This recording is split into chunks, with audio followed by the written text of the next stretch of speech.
జ్ఞాన బ్రహ్మ ఆశ విద్యా వాచస్పతి సర్వసంపూజ్య శ్రీ శ్రీ శ్రీ స్వామి సుందర చైతన్యానందుల 50వ జన్మదినోత్సవ స్వర్ణోత్సవ చంద్రిక 134వ జ్ఞానయజ్ఞ మహోత్సవ స్వర్ణోత్సవ చంద్రిక నుండి సేకరించబడినవి. సుందర చైతన్యాశ్రమం, హైదరాబాద్. వెచ్చని వెన్నెల ఆచార్య ప్రభాకర శ్రీకృష్ణ భగవాన్. ఒక నది పుట్టుక, ఒక సాధువు పుట్టుక రెండూ తెలుసుకోవడం అంతమాత్రం తేలికగా జరిగే పని కాదు. సుందరమై, సువిశాలమై, విస్తృత రూపంతో దర్శనమిస్తున్న నది ఎక్కడో పుట్టి ఎక్కడో పెరుగుతూ, ఎన్నెన్నో మలుపులు తిరిగి, ఎన్నో అడ్డంకులను తొలగించుకుంటూ, ఎన్నెన్నో దారులు తిరుగుతూ మనకు కన్నుల పండుగగా దర్శనమిస్తుంది. సాధుపురుషుని విషయం కూడా ఇంతే. ఆ మహనీయుని గతం మనకు అవగతం కాదు. ఏవేవో మనం ఊహించుకుంటా, ఎన్నో రకాలుగా రూపకల్పనలను చేసుకుంటా. నది నోరు విప్పి తన వృత్తాంతం చెప్పితే, తన తీరుతెన్నులను వివరిస్తే, సాధుపురుషుడు తన గళం విప్పి సంగతులు విశదీకరిస్తే, జీవిత సత్యాల్ని తన పలుకుల పల్లకిలో ఊరేగిస్తే, పరిమళాల సౌరభంతో పరవశింపచేస్తే, అబ్బా, అంతకంటే కావలసినదేముంది? ఆ అదృష్టం అబ్బితే కొరతేముంది? శ్రీ సుందర చైతన్యానంద స్వామి ధార్మికోద్యమ నిర్మాతలు, ఆధ్యాత్మిక విద్యా ప్రచార వైతాళికులు, జనజాగరణ మహాశిల్పి, శ్రీవారి వేదాంత శంఖారావం, భక్తజన హృదయ సమ్మోహన మురళీగానరవం, శ్రీ స్వామివారి జీవిత రసవద్దట్టాలు, మధుర సన్నివేశాలతో పాటు వారి ఆలోచనలు, వారి వేదనలు, ఆవేదనలు, నివేదనలను కూడా తెలుసుకోవాలనే ఆసక్తి ఉండటం సమంజసమే. అదొక మధురానుభూతే. శ్రీ స్వామివారి స్వర్ణోత్సవ శుభ సమయాన ఈ ఆలోచనను వారి ముందుంచితే చిరునవ్వు దొంతరలను ఒలకపోస్తూ తమ అంగీకారాన్ని తెలపటం మన అదృష్ట విశేషం. సముజ్వల సుందరమైన వారి జీవిత రేఖల్ని వారి మాటల్లోనే తెలుసుకుందాం. ఆచార్య ప్రభాకర శ్రీకృష్ణ భగవాన్. ప్రశ్న. నమస్కారం స్వామీజీ. మీ స్వర్ణోత్సవాలలో పాల్గొనే అవకాశం నాకు లభించింది. ఎంతో కాలంగా మీ కార్యక్రమాలను పరిశీలిస్తున్నాం. ఇవన్నీ ఇంత వైభవంగా నిర్వహింపబడడానికి గల కారణాలను తెలుసుకోవచ్చా? Thou wasn't born for death, immortal bird? నీవు మరణించేందుకు జన్మించలేదు అని నైటింగేల్లో కవిహృదయం పక్షిని పలకరించిన సత్యవచనం నా మనోగగనంలో ఒక దివ్యమైన తారలాగా ప్రకాశిస్తూ ఉంటుంది. ఈ ప్రపంచంలో అందరి బంధాలను తొలగించే ప్రయత్నంలో ఎందరో పవిత్ర సంకల్పాలతో స్పందిస్తున్నారు, భవిష్యత్తులో స్పందిస్తూ ఉంటారు. అలా స్పందించగలవా రందరూ ఋషులే అవుతారు, మహర్షులే అవుతారు. వారిది కేవలం మంచితనమే కాదు, మనిషితనమే కాదు. వారిది మునితనము, కాని వారిలో పనితనము మాత్రము పరమాత్మది.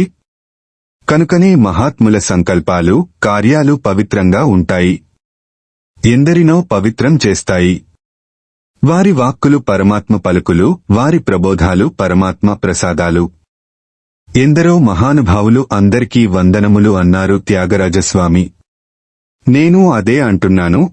నా జీవితంపై ప్రత్యక్షంగా పరోక్షంగా దివ్యమైన ప్రభావమును చూపిన మహాత్ములకు, వారి ద్వారా నా బ్రతుకు నావను నడిపిన వాసుదేవునకు 100 కోట్ల వందనాలు సమర్పించుకొంటున్నాను. భగవాన్, నీ వేడుకను ఆరబోసేందుకు నిర్హేతుకమైన, సహజమైన నీ కటాక్షముతో ఉపయోగపడిన పనిముట్టును నేను. ఎవరి పనిముట్టును వారు పరిశుద్ధంగా ఉంచుకుంటారు, పవిత్రంగా ఉంచుకుంటారు. అదే నా ధైర్యమంతా. గుండెలు తీసిన బంటుగా అదే నా గుట్టంతా. బండలు మోసిన బండిగా అదే నా శక్తంతా. నీ పలుకును ఆపే శక్తి ఎవరికుంది? నీ కార్యాన్ని నిలిపే సామర్థ్యం ఎవరికుంటుంది?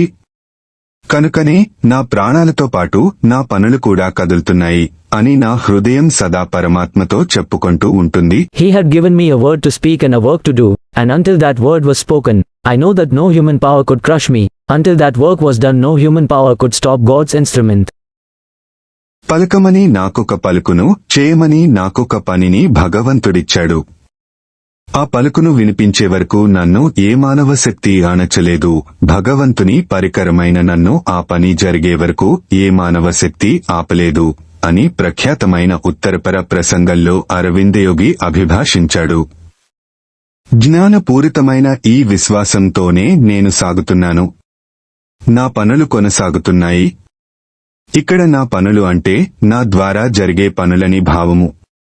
అపార మహిమాన్వితుడైన అచ్యుతుడు తన కృపావృష్టిని నాపై కురిపించి నా ద్వారా జరిపించుకునే కార్యాలని అర్థము. కనుక నా కార్యాల వెనుక వెలుగంటూ ఉంటే అది వెన్నుడే, వాసుదేవుడే. ప్రశ్న: మీ ప్రవచనాలు జనకర్షక మంత్రాలుగా శోభిస్తున్నాయి. మీ వాగ్వైభవం పండిత పామర ప్రశంసాపాత్రం. ఇంతగా ప్రజలను సమ్మోహనపరిచే మీ ఉపన్యాసాల ప్రత్యేకత ఏమిటో మీరు సెలవిస్తారా? జవాబు: పలికే విధము తెలిసి పలికితే ఎవరైనా ఆకర్షించగలరు, ఎవరినైనా ఆకర్షించవచ్చు. వాగ్విలాసానికి వాగుడుకి ఇక్కడే తేడా కనిపిస్తుంది.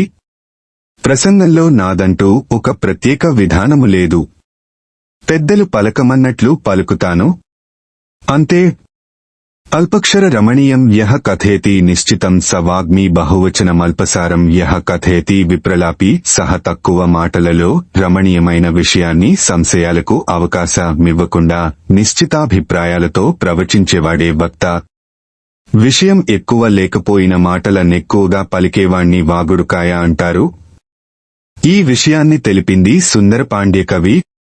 ఆయన గొప్ప పండితుడు, కవి మాత్రమే కాదు, పెద్ద వక్త. 6వ శతాబ్దములో ఉన్నట్లు తెలుస్తూ ఉంది. ఆదిశంకరాచార్యుల వారు ఆచార్యుల భాష్యాలపై వ్యాఖ్యానించిన వ్యాఖ్యానకర్తలు కూడా సుందరపాండ్యని ఉటంకించారు వారి గ్రంథాలలో. నా ఉపన్యాసాల్లో ఇదే ప్రధానమైన విషయం. తక్కువ మాటల్లో ఎక్కువ విషయాన్ని నింపుతాను. శ్రోతకు వచ్చే సందేహాలను నేనే స్పశించి ముళ్ళు విప్పుతూ పోతాను. ప్రశ్న: మీ ప్రసంగాల వలె మీ గ్రంథాలు కూడా ఎంతో ప్రాశస్త్యాన్ని, ప్రాచుర్యాన్ని పొందాయి కదా, మీరేమంటారు? జవాబు: అవును. నా ఉపన్యాసాల కన్నా నా గ్రంథాలకే గొప్ప ప్రాచుర్యం ఉంది. ఆధ్యాత్మిక రంగంలో, ముఖ్యంగా ఆంధ్రదేశంలో తక్కువ కాలంలో ఎక్కువ గ్రంథాలను వ్రాసి ముద్రించడమేగాక అధిక విక్రయమును చుచిన రచయితలలో బహుశా నేనే ప్రథముణ్ణి కావచ్చు. ప్రశ్న: జనహృదయాలను దోచుకునే రీతిలో సాగిన మీ గ్రంథ రచనలో ప్రత్యేకత ఏదైనా ఉందా? జవాబు: ఉంది. నా రచనలో కూడా ఒక పద్ధతి ఉంది. విషయ విశ్లేషణము విరివిగా జరుగుతుంది. ఎలా మాట్లాడుతానో అలాగే వ్రాస్తాను. మీరన్నట్లు నా వ్యాఖ్యానాలే ఎక్కువగా పాఠకుల్ని ఆకర్షించాయి. ప్రసంగం విషయములో ఎలాగైతే నేను సుందరపాండ్యుని మార్గాన్ని అనుసరించానో అలాగే రచనా విధానంలో నాపై మల్లినాథసూరి ప్రభావముంది. నా మూలం లిఖ్యతే కించిత్ నా నపేక్షితముచ్యతే అంటాడు మల్లినాథుడు. వ్యాఖ్యాత ఎలా సంచరించినా మూలాన్ని వదిలేసి వ్యాయామం చేయకూడదు. మూలంలో గ్రంథకర్త ఆశించని విషయాన్ని స్పృశించకూడదు. నేను ఏ గ్రంథముపై వ్యాఖ్యానించినపై 2 విషయాలను దృష్టిలో ఉంచుకొని రచిస్తాను. ఎక్కువగా నా వ్యాఖ్యానాలన్నీ శ్రీ శంకరుల వారి గ్రంథాలపైనే ఉన్నాయి. శంకరుల గ్రంథాలపై వ్యాఖ్యానించడం అనేది నల్లేరుపై బండి నడక కాదని తెలియనివారుండరు. సంప్రదాయాన్ని కళ్లముందు పెట్టుకుని కలాన్ని కదిలిస్తూ పోవాలి. దానితో పాటు రచయిత కేవలం తన భావాల్ని పాఠకుల హృదయంలో దించడమేగాకుండా తన భావాలతో పాటు చదివే వారి హృదయ క్షేత్రాల్లో నూతన భావాంకురములు మొలిచేలా అవకాశాన్ని కల్పిస్తూ రచించాలి. నిజం చెప్పాలంటే రచన కూడా తపస్సే. ప్రవచనమైన రచనైనా గ్రహీత మనసుపై చెదరని ముద్ర వేయాలి. మనసును మంచి మంచుతో తడుపుతూ హృదయంపై చల్లని వెన్నెలను కురిపించే మాటలు మన మహర్షుల సొత్తు. మనం దానికి వారసులం. ఆ మాటల్నే జాగ్రత్తగా పలికితే మహిలో మహిమ నిండుతుంది. అది వాగ్వైభవం, పదప్రాభవం. ఈ విషయాన్ని నీతి ద్విషష్టిలో సుందరపాండ్యుడు ఇలా అంటాడు: న శశిన సలిలం న చందనరసో న శీతల ఛాయ ప్రహ్లాదేతి పురుషం యథా మధుర భాషిణీ వాణి. తీయని పలుకులను మోసే వాక్కు వెన్నెలను పరిచే చందమామ కన్నా, శీతల పానీయం కన్నా, చల్లని చందనము కన్నా, హాయినిచ్చే నీడ కన్నా చల్లగా ఉంటుంది.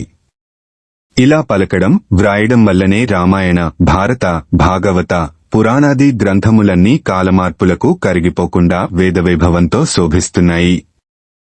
ప్రశ్న: మీరు మధుర గాయకులు. మీ గానామూతంతో భక్తజనం పరవళ్లు త్రొక్కుతారు. మీ సంగీత విద్యాభ్యాసానికి చెందిన వివరాలు తెలుపండి. జవాబు: నాకు సంగీతం రాదు. నేను సంగీతం పాడుతాను. ప్రశ్న: అదేంటి స్వామీజీ, సంగీతం రాదంటారు? రాదంటూనే కమ్మని సంగీతం వినిపిస్తారు. రాగాల సరాగాలు తెలుపుతారు. ఇతరులు సంగీతంలోని రాగ వైవిధ్యాన్ని గుర్తిస్తారు. ఇదెట్లా సాధ్యం? జవాబు: నాకు సంగీతం రాదు అనేది వాస్తవం. నేను సంగీతం పాడుతాను అనేది కూడా వాస్తవమే. భాష తెలియని వారు మాట్లాడేది కూడా భాషే. అర్థమైనది అంటే ఆ మాట భాషే. ఆనందాన్ని, ఆహ్లాదాన్ని ఇచ్చిందంటే ఆ పాట సంగీతమే. నేను సంగీతం నేర్చుకోలేదు. గాలి ఈల వేసినట్లు నా గొంతు చేసిన గోలయే నా సంగీతం. చిన్న తనం నుండి పాడటం అలవాటయింది. ఆ తరువాత ఎవరైనా పాడితే ఇదే రాగమండి అనేవాణ్ణి. వాళ్లేదో చెబుతారు, ఆ మాట మనసులో ఉండిపోతుంది. ఎక్కడైనా ఎవరైనా ఈ రాగంతో మరొక పాట పాడినప్పుడు నాకు ఇది ఆ రాగమే అయ్యుంటుంది అనిపిస్తుంది. నేను ఈ రాగం అదేనా అంటాను. వారు అవునంటారు. అలా రాగాలు చాలా వరకు నాకు గాలితో కదిలొచ్చి నా హృదయంలో ఉండిపోయాయి. ప్రశ్న: స్వామి, మీరు కేవలం గాయకులే కాదు, స్వయంగా పాటలు రచించడం, వాటికి చక్కని బాణీలను సమకూర్చడం ఎంతో అబ్బురపరుస్తోంది. ఒక చిన్న సందేహం: పాట వ్రాసి బాణీ కడతారా? బాణీ సమకూర్చి పాట వ్రాస్తారా? జవాబు: ముందు బాణీ, తరువాత వాణి. నేనేదో ఆలపిస్తూ ఉంటాను. ఏదో ఒక క్షణాన పరమాత్మ కృపతో ఈ బాణీకి ఒక పాట వ్రాస్తే బాగుండుననిపిస్తుంది. అంతే, వెంటనే పల్లవి పల్లవిస్తుంది. నా ఆరాధ్యదైవం శ్యామసుందరుని దివ్య చరణాలను దర్శిస్తూ పల్లవిని అలా పాడగానే అప్రయత్నంగా పాట చరణాలు కదులుతాయి. నిమిషాల్లో రచన పూర్తవుతుంది. ప్రశ్న: దీనికి సంబంధించిన సన్నివేశం మీది ఏమైనా చెబుతారా? జవాబు: మద్రాసులో కొన్ని కాసెట్లు ఆడియో రికార్డింగ్ చేశాం. ఇది సుమారు 1 దశాబ్దం నాటి మాట. అన్నానగర్ నుండి కారులో బయలుదేరాము రెమీ స్టూడియోకి. సిరిసిల్ల, నెల్లూరు సుందర సత్సంగ శాఖల అధ్యక్షులు కారులో ముందున్నారు. నేను వెనుక కూర్చొని యున్నాను. నేను రచించిన అభయ మొసగరాదా అనే పాటకు ముందు రోజే నోట్సు ఇవ్వడం జరిగింది వాద్య సహకారానికి. వెళ్ళగానే ఆ పాట పాడాలి. మేము కాని కారులో కూర్చోగానే వేరే రాగాన్ని నేను ఆలపిస్తూ ఉంటే తలుక్కున ఒక మెరుపులా ఆలోచన వచ్చింది. వెంటనే పాటను అల్లాను, స్వరపరచాను. స్టూడియోకి వెళ్లేలోగా 2 చరణాలతో పాట పూర్తయింది. లోనికి వెళ్లగానే నిన్న నోట్సు ఇచ్చిన పాటను ఆపి మొదట ఈ పాటను పాడి ఆ తరువాత అభయం మొసగరాదా అనే పాట పాడాను. ఆ ఒక్కరోజు 9 పాటలు రికార్డు చేశాం. ఆ విధంగా మార్గమధ్యంలో కొన్ని నిమిషాల్లో బాణీ సమకూరిన పాటయే చైతన్యగానం అనే కాసెట్లో ఉండే నల్లని వాడు అల్లరివాడు చైతన్యని ఎదలో మాధవుడు అనే పాట. ప్రశ్న: ఈ సంగీత విద్య మీ కుటుంబంలో మీకే అబ్బిందా, లేదా మీ ఇంట్లో ఎవరికైనా ఈ సంగీతం వచ్చా? జవాబు: మా అమ్మగారు బాగా పాడేవారు. ఆమె కంఠం చాలా మధురంగా ఉంటుంది. మా అన్నగారు చాలా తీయగా పాడేవారు. కాని ఆయనకి నా పాటలంటే ప్రాణం. మా నాన్నగారు కూడా పాడేవారు, కాని వినసొంపుగా ఉండేది కాదు. ప్రశ్న: మీ పాటలను మీ అమ్మగారు బాగా మెచ్చుకొనేవారా? జవాబు: బాగాను. నా పాటలంటే మా తల్లిగారికి చాలా ఇష్టం. నేను వ్రాసిన కదలలేని బండ బ్రతుకు కదిలించావు, కదిపి మదిని ఇంతలో కనుమరుగయ్యావు అనే పాటను మా అమ్మ తరచుగా పాడుతూ ఉండేది. ఆమె గొంతుతో ఇప్పటికీ ఆ పాట నాకు వినిపిస్తూనే ఉంటుంది. ప్రశ్న: అమ్మగారిప్పుడున్నారా? జవాబు: లేరు. ఆమె మరణించి 16 సంవత్సరాలైంది. ప్రశ్న: మరి నాన్నగారో? జవాబు: నేను 16 సంవత్సరముల వయస్సులో ఉండగా మరణించారు. ప్రశ్న: మీ ఉపన్యాసాలను మీ తల్లిదండ్రులు వినేవారా? జవాబు: మా తండ్రిగారు మరణించే నాటికి నేను ఎస్ చదువుతున్నాను. నేనిలా అవుతానని ఆయన బహుశా ఊహించి ఉండరు. మా తల్లిగారికి బాగా తెలుసు. ఆమె నా ఉపన్యాసాలకు వచ్చి ఆలకించేది. కొన్ని సందేహాలు కూడా అడుగుతూ ఉండేది ఇంటికొచ్చిన తరువాత. ప్రశ్న: చిన్న వయసులోనే మీరు సాధువుగా రూపుదిద్దుకున్నారు గదా, ఇది మీ అమ్మగారి అభీష్టం మేరకే జరిగిందా? జవాబు: చూడు కృష్ణ భగవాన్లు, ఆమె కాదు. తన బిడ్డ సాధువు కావడాన్ని ఏ తల్లి మనస్ఫూర్తిగా ఇష్టపడదు. ప్రశ్న: మరి ఇందుకామె కష్టపడలేదా? జవాబు: ఉంటుంది. ప్రశ్న: మరి అట్లాంటప్పుడు మీరు తల్లిగారిని కష్టపెట్టినట్లయింది కదా? జవాబు: నేను ఆమెను కష్టపెట్టలేదు. ఆమె కష్టపడి ఉంటుంది. నన్ను కన్నప్పుడు కూడా పురిటి నొప్పులతో బాధపడే ఉంటుంది. బిడ్డల కొరకు బాధపడడం తల్లులకు సహజం. తెలిసో తెలియకో తల్లుల్ని బాధించడం బిడ్డల స్వభావం. ప్రశ్న: అయితే వారి వలన మీకు సంస్కృతాన్ని అధ్యయనం చేయడం సులభతరమైందని భావిస్తున్నాను. జవాబు: అది పూర్ణ సత్యం కాదు. ఆయన అడపా దడపా ఏదో కొద్ది చెప్పేవాడు. ఈలోగా చాలా కాలం నిరుపయోగమయ్యేది. సందేహం వచ్చి వెళ్లినా లేదా ఏదైనా చెప్పమని వెళ్లినా ఆ పనికన్నా ముందు ఆయన నాకు అనేక పనులు అప్పగించేవాడు. సానరాయిపై చెక్క ముక్కల్ని అరగదీయడం మొదలు మందులు పొట్లాలు కట్టడం, లేహ్యాన్ని వంట చేయడం, పుటాలు పెట్టడం, మందులు పంపవలసిన చోటికి ప్యాకెట్లు తయారు చేసి ఇంగ్లీషులో అడ్రసులు రాయడం, అదంతా పెద్ద తతంగంలేండి. బోధ మాట దేవుడెరుగును గాని బాధ మాత్రం నాకు తెలుసు. ఎలాగైతేనేమి శంకరుల గ్రంథాల్ని నిఘంటువు సహాయంతో అర్థం చేసుకునే జ్ఞానం అప్పటికి సమకూడింది. ప్రశ్న: బాగుంది. ఈ విధంగా శాస్త్రజ్ఞానాన్ని సముపార్జించుకున్న తరువాత ఉపన్యాసాలు ప్రారంభించినారా? జవాబు: ఉపన్యాసాలు చెప్పాలనే ఆసక్తి నాకు ఎప్పుడూ ఉండేది కాదు. అదొక దైవ నిర్ణయం. 19వ ఏటనే భక్తుల ఒత్తిడిపై ఉపన్యాసాలు ప్రారంభించాను. ఒకవైపు స్వాధ్యాయం నడుస్తూ ఉండేది, మరొకవైపు ఉపన్యాసాలు, భజనలు సాగుతూ ఉండేవి. ఏదో ఒకనాడు ఋషికేశం వెళ్లి అక్కడే ఉండిపోవాలి అనే కోరిక బలంగా ఉండేది. ప్రశ్న: మరి ఎందుకు వెళ్లలేదు? క్షమించండి, మీరు వెళ్తే చూడాలనే ఉద్దేశ్యముతో అలా అడగటం కాదు. అంత ప్రబలమైన కోరిక ఎలా చేశాను, విఫలమైందో తెలుసుకుందామని. జవాబు: మాది చాలామంది సభ్యులున్న పెద్ద కుటుంబం. 45 సంవత్సరముల వయస్సులోనే మా నాన్నగారు మరణించారు. కుటుంబ బాధ్యత అంతా మా అన్నగారిపై పడింది. ఆయనకు సహకరించడం నా ధర్మమని నిర్ణయించుకున్నాను. ఒకవైపు ఉద్యోగం చేస్తూ మరొక వైపు స్వాధ్యాయాన్ని, సాధనను సాగించుకుంటూ తీరిక దొరికినప్పుడల్లా ప్రసంగాలు, సంకీర్తనలు చేస్తూ ఉండేవాణ్ణి. ప్రశ్న: మీరు ఏ ఉద్యోగం చేశారు? జవాబు: కొంతకాలం జిల్లా పరిషత్ సర్వీసులో క్లర్కుగాను, మరి కొంతకాలం ఉపాధ్యాయునిగాను చేశాను.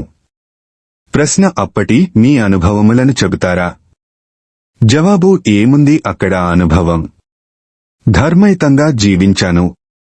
జీతమొస్తే ఒక్క పైసా కూడా అందులో ముట్టకుండా మా అన్నగారికి తెచ్చి ఇచ్చేవాణ్ణి. నాకేదైనా అవసరముంటే ఆయన చూసేవాడు. ప్రశ్న: మరి ఇంతకీ ఋషికేశం ప్రయాణం ఎందుకు ఆగింది? ఎలా ఆగింది? జవాబు: వాస్తవం పరమాత్మకే తెలియాలి. నా జీవితంలో చాలా విషయాలు నాటకీయంగా జరిగాయి. ఎవరి వద్దనైతే నేను సేవ చేసి తరించాలనుకున్నానో ఆ ఇద్దరు మహాత్ములు నిర్యాణం చెందారు. ఎవరి వద్దకు వెళ్లాలో అర్థం కాలేదు. ప్రస్తుతానికి కార్యక్రమాలు కొంతకాలం ఆపి తీర్థాటన చేద్దామనుకున్నాను.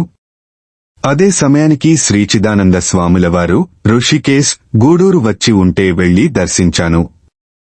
అక్కడ ఉన్న ఒక పెద్ద మనిషి నా ఉపన్యాసాల వైభవాన్ని స్వామీజీకి వివరించడమేగాక ప్రసంగాలు ఆపి పర్యటించాలనే నా మనోభీష్టాన్ని కూడా స్వామీజీకి చెప్పారు.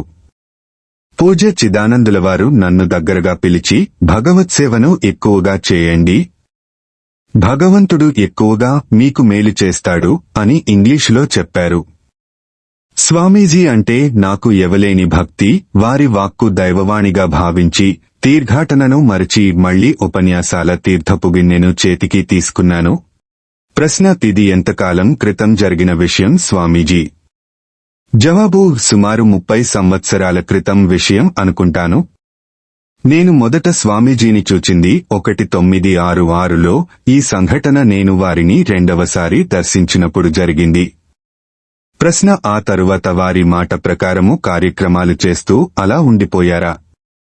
మహాత్ములకు సేవ చేసి తరించాలి అనే మీ ప్రథమ కోర్కెను త్యజించినారా? జవాబు: కొంతకాలం అలా జరిగింది. నాలోని కోర్కె రోజు రోజుకి బలాన్ని పుంజుకోసాగింది. ఒక దశలో చిన్మయ మిషన్లో చేరిపోదామనుకున్నాను. ప్రశ్న: అప్పటికి మీకు చిన్మయానంద స్వాముల వారితో పరిచయం ఉండినదా?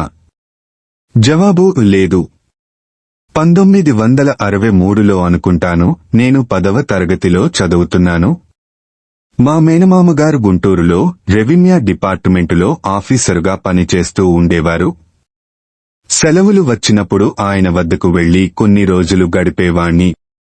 ఆయన చిన్మయానంద స్వామి శిష్యులు. గుంటూరులో స్వామీజీ ఉపన్యాసాలకి నన్ను తీసుకుని వెళ్లివారు. స్వామీజీని చూడడం, వారి భాషణం వినడం అదే ప్రథమం. నాకు అప్పట్లో వారి ఉపన్యాసం ఒక వాక్యం కూడా అర్థం కాలేదు. మహావక్త ఆయన అని మాత్రం నిర్ణయించుకోగలిగాను. ఒక దశాబ్దం గడిచింది. ఈలోగా నేను ప్రసంగాలు చేస్తూ మద్రాసులో శ్రీ స్వామీజీ ఉన్నారని తెలిసి వెళ్లి కలిశాను.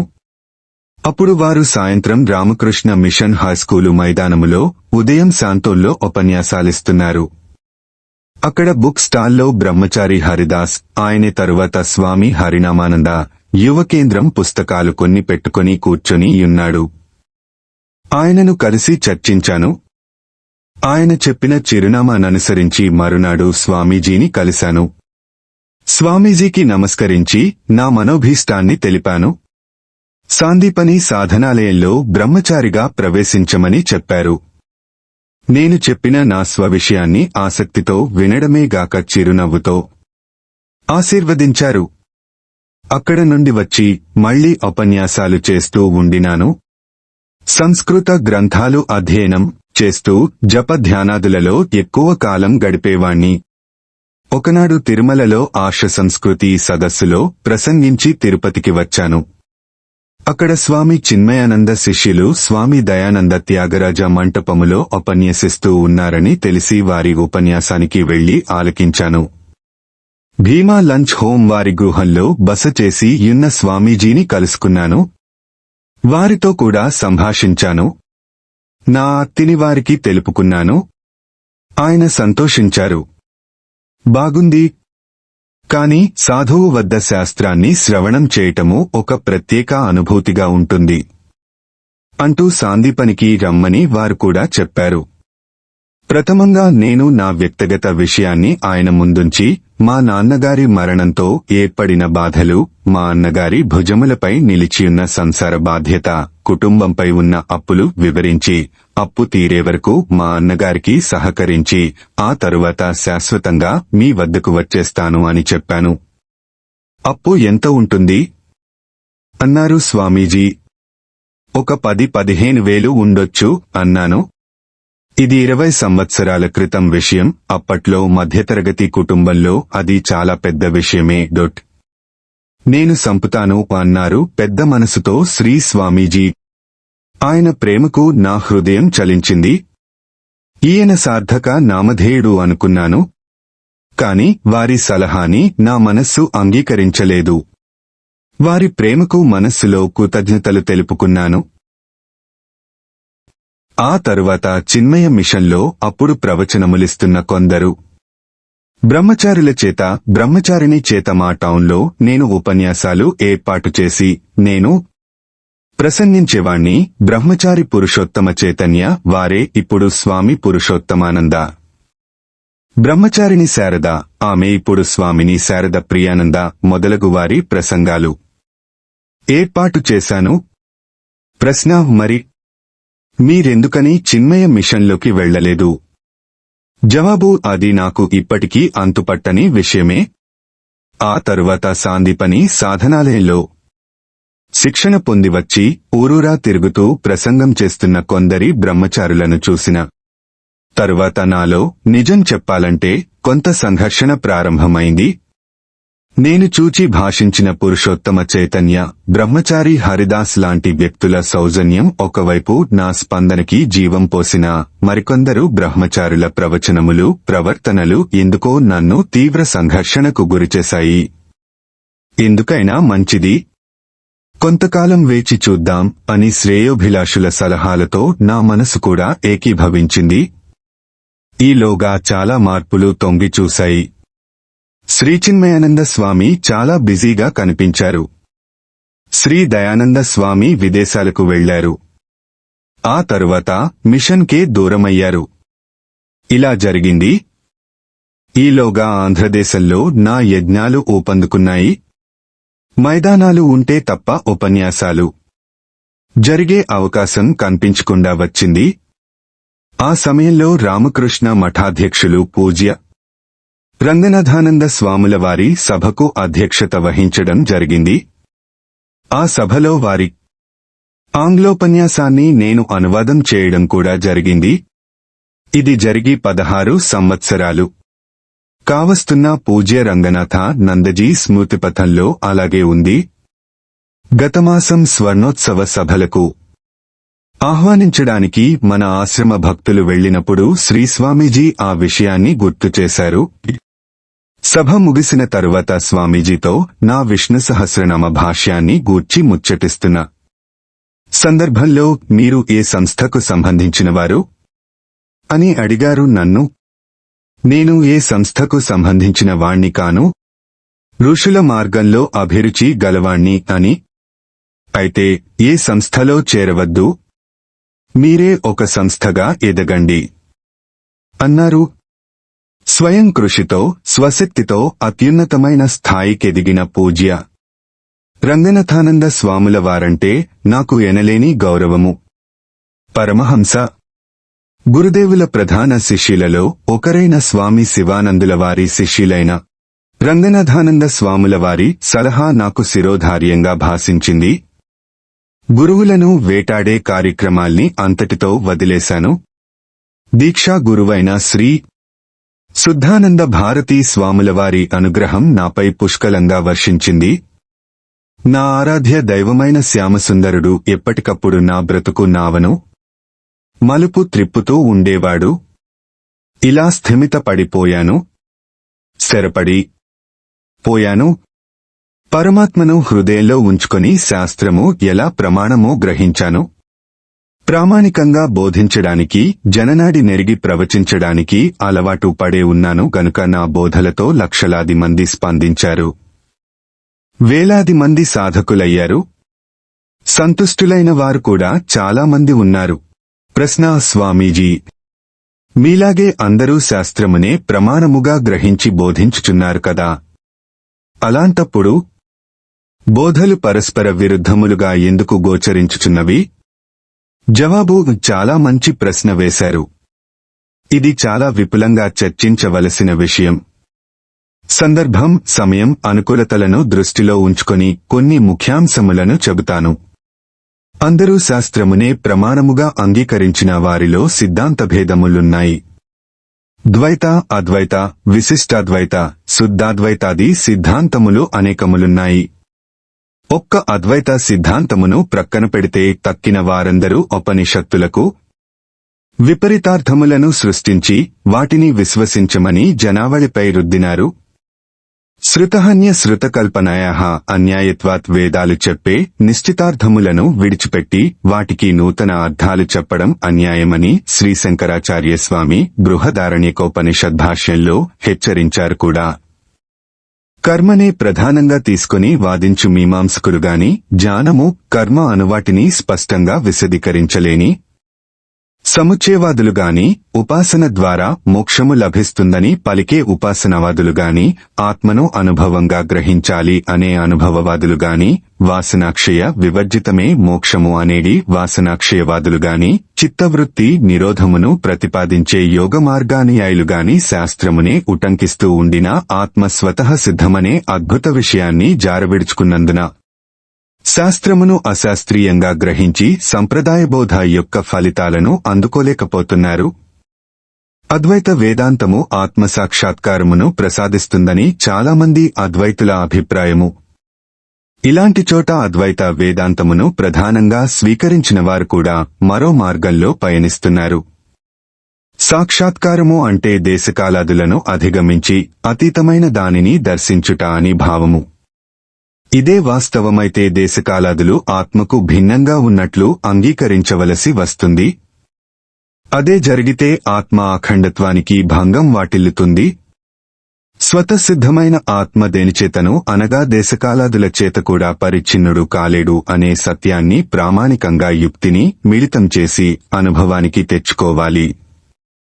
కనుక సాక్షాత్కారము అనేది కూడా వేదాంత విషయానికి అనంగీకారమని శ్రీశంకరుల వాదాన్ని అందరూ జీర్ణించుకోలేకపోతున్నారు. ప్రశ్న: అయితే స్వామీజీ, ఆత్మా వా అరే ద్రష్టవ్య అని బృహదారణ్యకోపనిషత్తు తెలిపినది కదా, మరి ఆత్మసాక్షాత్కారము అది ఎలా పొసగదు? జవాబు: ఉండే విషయమంతా ఇక్కడే. ఇక్కడ ప్రధానముగా తెలుస్తున్నది ఆత్మజ్ఞానము. ఆత్మజ్ఞానము అంటే ఆత్మగా ఉండుటేగాని ఆత్మకు వేరుగా నిలిచి దర్శించడము కాదు. అద్వైత సిద్ధాంతము నందు కూడా శ్రీశంకరాచార్యుల వారి సంప్రదాయబోధ ఒక విలక్షణంగా ఉంటుంది. ఉన్నది ఆస్తి, పోదువు లేనిది నాస్తి, రాదు అనేది శంకరుల వారి బోధలో కేంద్ర విషయమై ఉంటుంది. ఆత్మను స్వతః సిద్ధమని గ్రహించాలి. అలాంటప్పుడు ఆత్మ ఇప్పుడు లేనిది కాలేదు. ఇప్పుడు కాకుండా ప్రయత్నము ద్వారా మరొకప్పుడు పొందబడేది ఎలా అవుతుంది? అలా అయితే ఆత్మ యొక్క అనంతత్వానికి భంగం వాటిల్లుతుంది కదా. కనుక అజ్ఞానము వలన కల్పించబడిన అధ్యారోపిత అసద్వస్తువులనన్నిటినీ నిరాకరించుటయే ఆపవాద గాని నీవే అయ్యున్న బ్రహ్మమును ప్రయత్నము ద్వారా పొందనవసరము లేదు అని శ్రీశంకరాచార్యస్వామి వేదాంత హృదయాన్ని సుస్పష్టం చేశారు. భాష్యాలలో తస్మాత్ అవిద్యాధ్యారోపిత నిరాకరణమాత్రం బ్రహ్మణి కర్తవ్యం నతు బ్రహ్మవిజ్ఞానే యత్నః అని గీతాభాష్యంలో తెలిపారు. అధ్యారోపిత అపవాద న్యాయము ద్వారా అనాత్మలను తొలగించుకోవాలి. ఇక్కడ జరిగేది నిరాకరణమే గాని ప్రయత్నము ద్వారా నిర్మూలించడం కాదు అనే సూక్ష్మ విషయాన్ని కూడా ఈ విషయాన్ని ప్రముఖంగా ప్రస్తావించడంలో అవిద్వద్విషయం కర్మ అజ్ఞానులకు సంబంధించింది అని కాస్త ఘాటుగా కూడా పలికారు శ్రీశంకరాచార్యస్వామి. కోహం, నేనెవరు అనడి జ్ఞానాన్వేషణములో కూడా ప్రస్తుతమున్న నేను అనే అహంకారము యొక్క సహకారముతో అహం స్వరూపాన్ని పొందవచ్చును అనే అభిప్రాయంలో నేడు చాలామంది ఉన్నారు. వీరందరూ కూడా అద్వైతులే. అధ్యాసను ఆత్మజ్ఞానంతో తొలగించుకోవడమే ఇక్కడ ప్రధానమైన కేంద్ర విషయము. ప్రశ్న: అధ్యాస అవిద్యారూపమే కదా, మరి కర్మ ద్వారా లేదా ప్రయత్నము ద్వారా జరిగేది కూడా అజ్ఞాన నిర్మూలనమే కదా. జవాబు: ఇక్కడే శాస్త్రము, ప్రమాణము అనే శాస్త్రీయ విషయమును శంకర హృదయముతో అర్థం చేసుకోవాలి. అధ్యాసో నామ అతస్మిన్ తద్బుద్ధ్యాః అది కాని దానియందు అది అనేది బుద్ధి నుంచడము అధ్యాస అన్నారు శ్రీశంకరాచార్యస్వామి బ్రహ్మసూత్ర భాష్యంలో. అనాత్మయందు ఆత్మబుద్ధిని ఉంచినాము, దానిని త్యజించడము చేస్తే సరిపోతుంది. శేషించినది అహం స్వరూపమై ఉంటుంది. అయితే ఈ త్యజించడాన్ని నిర్మూలించడము అంటున్నారు కొందరు. నిర్మూలించడము అలా ఉంచి ఇంతకీ మీరు దేనిని నిర్మూలించాలని అనుకుంటున్నారో అది ఉన్నదా? లేనిదా? సత్యమా? అసత్యమా? ఉన్నదే అయితే సత్యమే కనుక పోదు. లేనిదే అయితే అసత్యమే కనుక నిర్మూలింపబడదు. కనుక లేనిది ఉన్నట్లు ఆరోపించబడటమే అధ్యాస అయినప్పుడు లేని దానిని లేదని గ్రహించి నిరాకరించడమే గాని నిర్మూలించే ప్రయత్నము కాదు. ప్రశ్న: మరి శాస్త్రము ప్రమాణమని చెబుతున్నారు కదా. శాస్త్రమును కూడా ప్రయత్నము ద్వారానే కదా గ్రహిస్తున్నాము. ఆత్మదర్శనానికి శాస్త్రము ప్రమాణమైనప్పుడు ప్రయత్నము ద్వారా ఆత్మదర్శనము జరిగినట్లే కదా. జవాబు: కాదు. ఇక్కడ శాస్త్రము ప్రమాణము అనే విషయాన్ని కూడా సుస్పష్టము చేసుకోలేక కొందరు తికమక పడుతున్నారు. ఆత్మశాస్త్రముల ద్వారా కూడా తెలియబడదు. ఈ విషయాన్ని కఠోపనిషత్, ముండకోపనిషత్ సుస్పష్టం చేశాయి. శాస్త్రమును గ్రహించుటకు కూడా ఆత్మయే కారణము అనే విషయాన్ని వారు విస్మరిస్తున్నారు. ప్రమాణము జ్ఞానమును కలిగిస్తుంది. అట్టి జ్ఞానము అధ్యాస వలన ఏర్పడిన అజ్ఞానమును తొలగిస్తుంది. ఆ తరువాత జ్ఞానము కూడా మిగలదు. జ్ఞానాజ్ఞానములను రెండిటినీ ప్రకాశింపచేసిన అహం స్వరూపము నీవై నీవుగా భాసిస్తావు. ప్రమాణం ద్వారా నిశ్చిత జ్ఞానము కలుగుతుంది. అది పరమ పురుషార్థ సిద్ధికి అవరోధమును తొలగిస్తుంది. నిశ్చితం చ జ్ఞానం పురుషార్థ సాధనమిష్యతే. లతో రెండు సంసితో వాక్యార్థి వాచ్యః పరహితార్థిన. నిశ్చిత జ్ఞానము మోక్షము అనబడే పరమ పురుషార్థ సిద్ధి వైపు నడిపిస్తుంది. కనుక ఇతరులకు హిత మొనర్చవలెనని భావించువారు సందేహములను కదిలించే విధంగా ప్రస్తావించకూడదు అన్నారు ఉపనిషద్భాష్యంలో శ్రీ శంకరులు. ప్రశ్న: స్వామీజీ, జ్ఞానమే సాధనమైనప్పుడు పూజ, జపధ్యానాదులు, మీరు కూడా విస్తృతంగా ప్రచారం చేసిన నామసంకీర్తనము ఇవన్నీ వృథాయే కదా. జవాబు: కాదు, కాదు. వృథా అనేది ఈ విషయంలో తలెత్తితే అవన్నీయు వృథా అనే భావనే వృథా అని గ్రహించాలి. అవన్నీ చాలా అవసరం. జ్ఞాన సముపార్జనము విశిష్టమైనదే అయినా అధికారిత్వం లేకపోతే ప్రాప్తించదు. అశుద్ధమైన మనసు జ్ఞానమును అందుకోలేదు. అంతఃకరణమును శుద్ధి చేసుకొనుటకు ఈ సాధనలన్నీ సహకరిస్తాయి. ఈ విషయాన్ని కూడా శ్రీ శంకరాచార్య స్వామి గీతాభాష్యంలో స్పష్టం చేశారు. విశుద్ధ ప్రసన్న ఆత్మావలోకనక్షమం భవతి. విశుద్ధమై ప్రసన్నమైన అంతఃకరణము జ్ఞాన సిద్ధికి అర్హతను పొందుతుంది. ప్రశ్న: మీ జ్ఞానేజ్ఞాలలో కూడా సాయంత్రం ఉపన్యాసాలలో ఎక్కువగా భక్తి జ్ఞానములు, సాధనావశ్యకతలను తెలియజేయడం జరుగుతూ ఉంటుంది. ఉదయం తరగతులలో కేవలం జ్ఞానమే ప్రధానంగా ఉంటుంది. దీనికి సమన్వయం ఎలాగో అర్థంగాక కొందరు సంశయాలను వెలిబుచ్చుతారు. ఈ విషయంపై మీ అభిప్రాయమేమిటో చెబుతారా? జవాబు: సాయంత్రం సభలలో జనం విశేష సంఖ్యలో వస్తారు. ఉదయం తరగతులకు ఎక్కువగా ముముక్షువులే వస్తారు. అందుచేత స్వతహా సిద్ధమైన ఆత్మ విషయమును, శాస్త్ర ప్రమాణమును కేంద్ర విషయముగా గల విషయాలను తీసుకుని ఉదయం తరగతులలో చర్చిస్తాము. సాయంత్రం సభలు శుద్ధి కార్యక్రమాన్ని బుద్ధిలో ఉంచుకుని బోధించేవి కనుక అవి సర్వులకు ఉపకరిస్తాయి. ప్రశ్న: స్వామీజీ, అలాంటప్పుడు సాయంత్రం సభల నాలకించిన వారు మీ బోధలచే ప్రభావితులై ఉదయం తరగతులకు కూడా హాజరవుతారు కదా. అట్టివారు సంశయాల వలలో చిక్కుకోరా?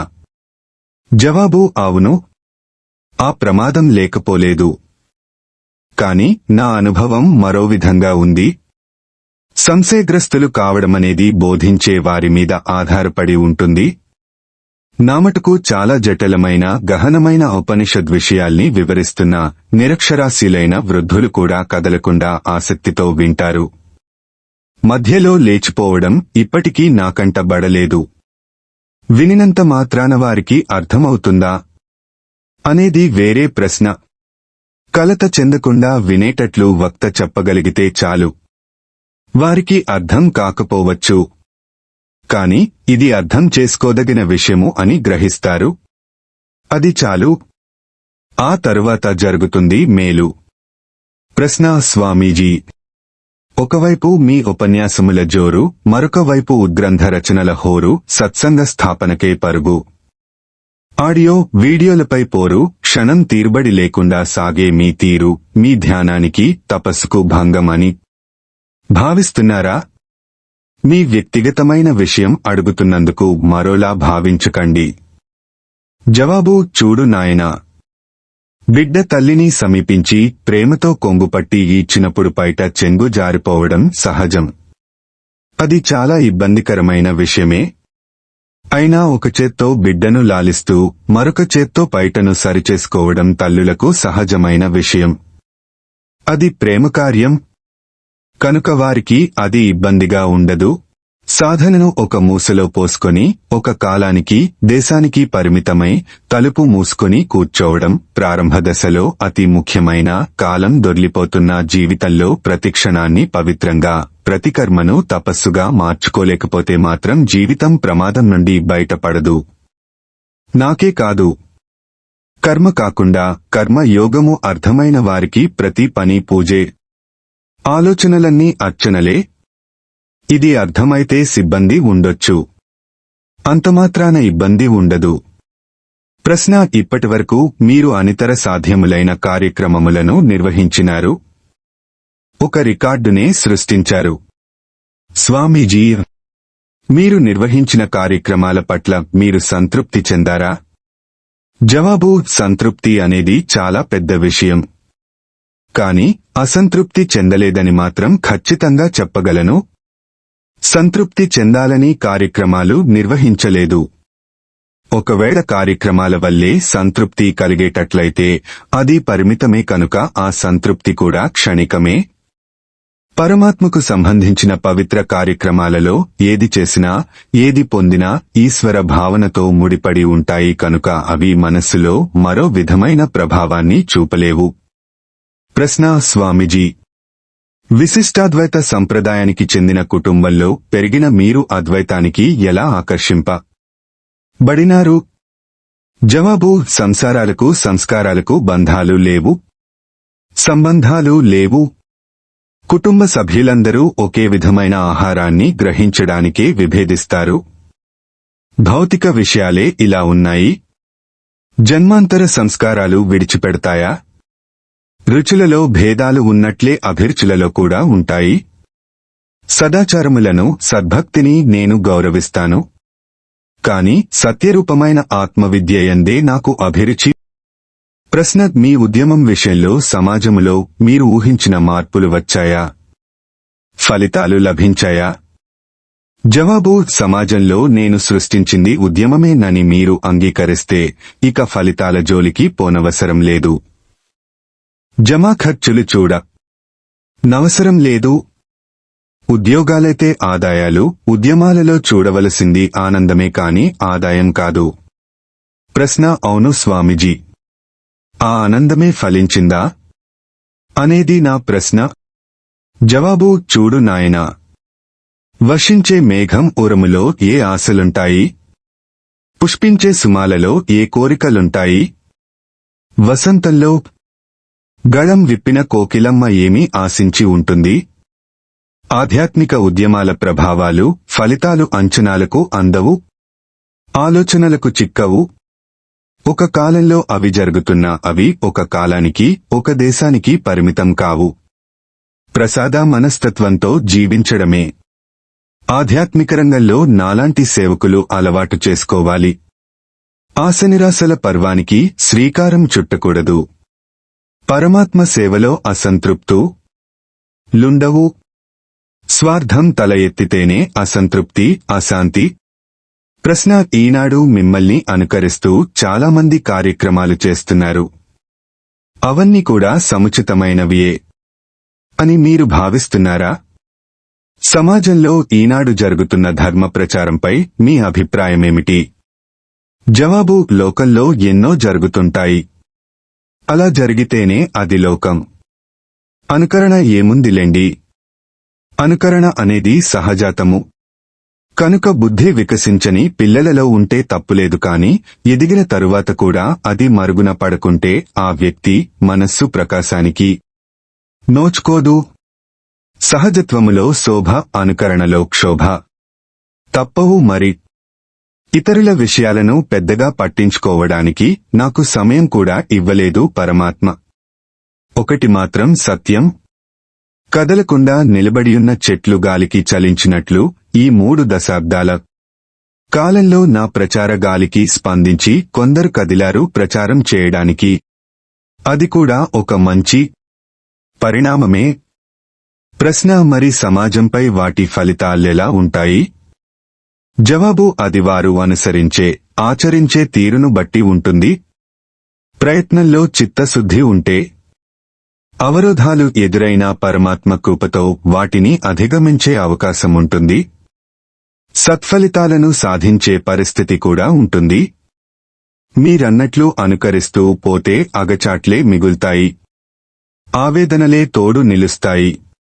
ప్రచారకులుగాని, ప్రబోధకులుగాని జ్ఞానబోధనే ప్రధానంగా పెట్టుకోవాలి.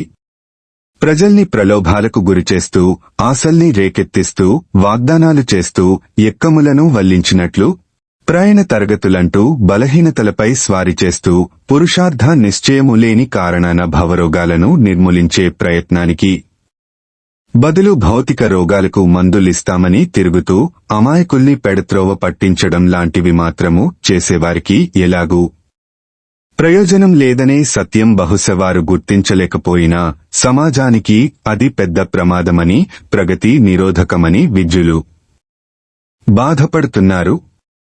ఈ విషయమై మహాత్ములు కూడా ఆందోళన చెందుతున్నారు. ప్రశ్న: అలాంటి వాటికి ఆందోళన చెందడమెందుకు? ఖండిస్తే పోతుందిగా. జవాబు: ఖండిస్తే చేతులు పోయినట్లు కథల్లో చదివాముగాని చిత్తాలు మారినట్లు అనుభవంలో చూడలేదు. ఆలోచించేవారు అనుసరించరు. అనుసరించడానికే అలవాటు పడ్డవారు పొరపాటున కూడా ఆలోచించరు. ఆలోచించేవారు అనుసరించరు కనుక వారిని మరచిపోవచ్చు. అనుసరించేవారు ఎలాగూ ఆలోచించరు కనుక వారిని జ్ఞాపకం పెట్టుకోనవసరం లేదు. ఖండన మండనలు ఎవరికి అపకరిస్తాయంటే ఆలోచిస్తూ అనుసరించేవారికి, అనుసరిస్తూ ఆలోచించేవారికి. అంతేగాని మౌఢ్యంగా అవిద్యా ప్రవాహంలో కొట్టుకపోయేవారికి కాదు. నాయనా, కాయ పెరుగుతూ ఉంటే పూలరేకులు వాటంతటా అవే రాలిపోతాయి. జ్ఞాన జాగరణలో అజ్ఞానాంధకారము పటాపంచ లవుతుంది.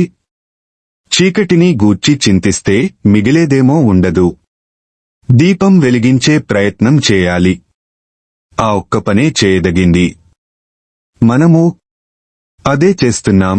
ప్రశ్న: మరి అశాస్త్రీయ పద్ధతుల్ని బోధకులు ఎందుకు ప్రచారం చేస్తున్నారు?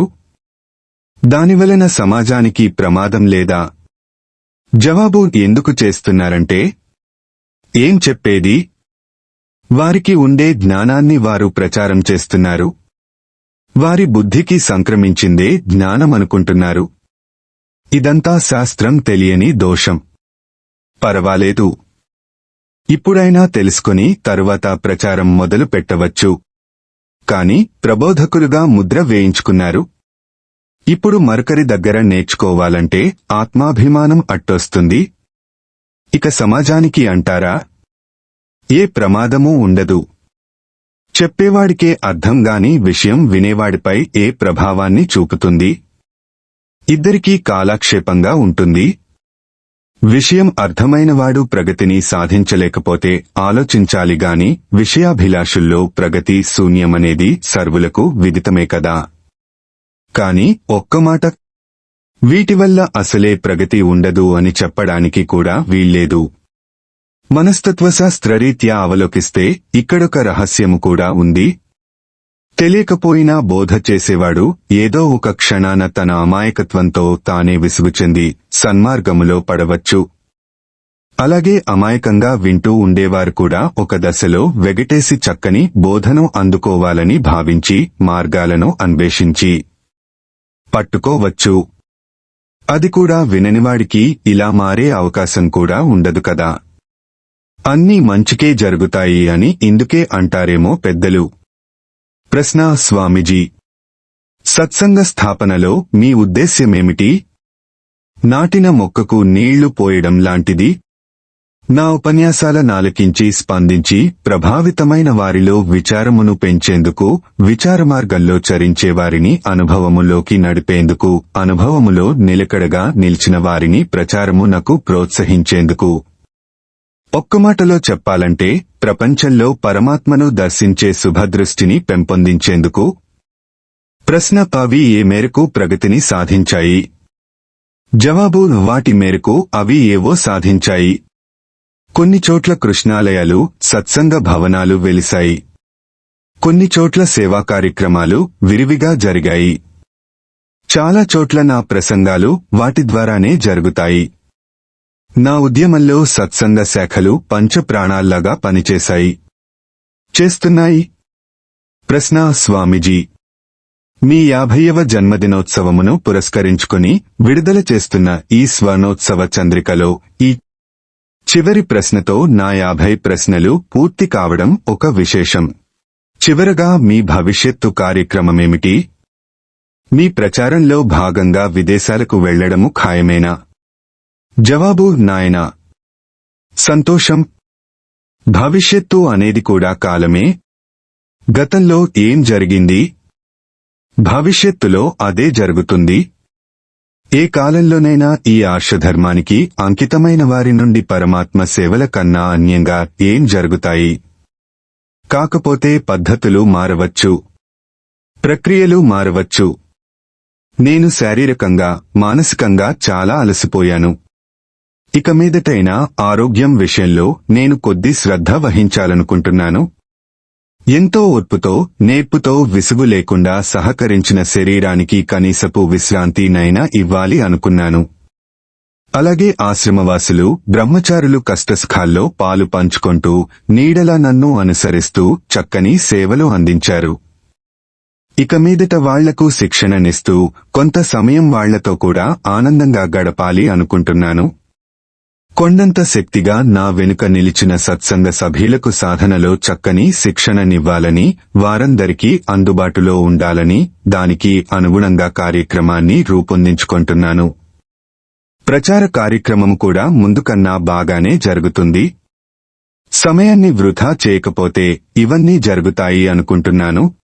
2000 సంవత్సరం ప్రారంభంలో విదేశ పర్యటన ఖాయమైపోయింది.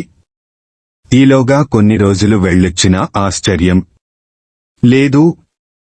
ఈ సంవత్సరం గజ్వేల్, ఖమ్మం, మెహబూబ్నగర్, నిజామాబాద్, రాజమండ్రి పట్టణాలలో సత్సంగ భవనాలు, కృష్ణ మందిరాలు నిర్మాణమవుతున్నాయి.